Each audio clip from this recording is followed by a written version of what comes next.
Okay, so part 2 of the bar muscle up series. So as always with these videos, the whole point is to go in sequence. So first step is to watch part 1, get the jump into the rig and the hips or hip extension, hips to bar, whatever you want to call it, nailed down. Once we've done that, we can start to think about the push and the turnover, okay? Now, the key to a bar muscle up really is about understanding timing of as you drive your hips up, we push the rig down. If we can nail that timing, and I see people do a hips to bar and I can see it getting really high, then you've pretty much got a bar muscle up. With the actual turnover, you can do your box turnover drills, which I'll show you in another video. But generally with the turnover, it's not that technical a part of the movement because you've literally created the height and all we're going to think about is throwing our head forwards as we come over. Okay, so it's all about this first part of the movement where we jump up, come into that sequence that we went through in part 1, and then as we pop the hips, which we showed in part 1, and I'll show you again in a minute, we drive the rig down by pushing as hard as we can. We are not pulling at any point. We have to take pulling out of our minds because this is where you start to see people pulling in, winging, or just doing a high chest to bar because there's too much focus on pulling ourselves over.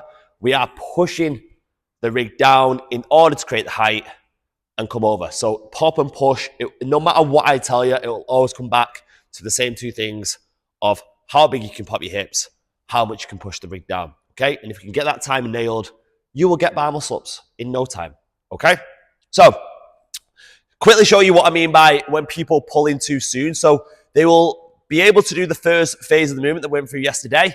So they'll go into that hollow, into the arch, but you'll see this where they start to pull way too early and it ends up just being like a high chest to bar. All right, now just to go through what we went through quickly on the video that we did last time on part 1. When we pop our hips without pushing, it'll look like this. So again, creating those big shapes like this.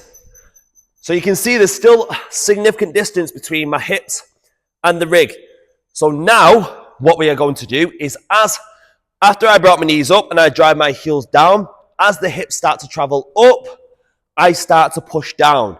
And again, if we can get this timing absolutely nailed, it'll start to look, and don't worry if it doesn't look like this right away. Obviously, I've been doing this for years now. But it'll start to look, and you'll start to feel like the movement's a lot faster, and you'll start to see that your hips get a lot closer to the rig.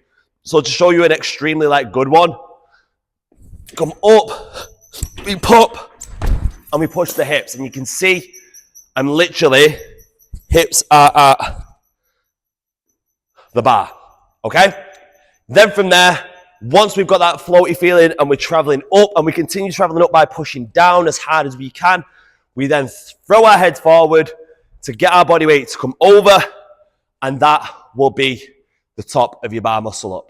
So to show you that in motion, hit all our positions and we're up and over.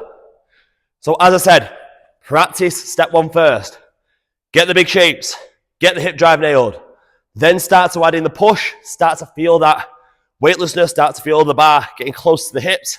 Then when you feel ready, launch yourself over. Part 3 will be all about how to start piecing it together. So once you've started to piece it together as a hips to bar, how to piece it together to practice actual muscle ups to put it all together and get you turned over without obviously having to do one, because at first you won't be able to do one. So I'll go through that and then, yeah, you'll be ready. Hope this helps.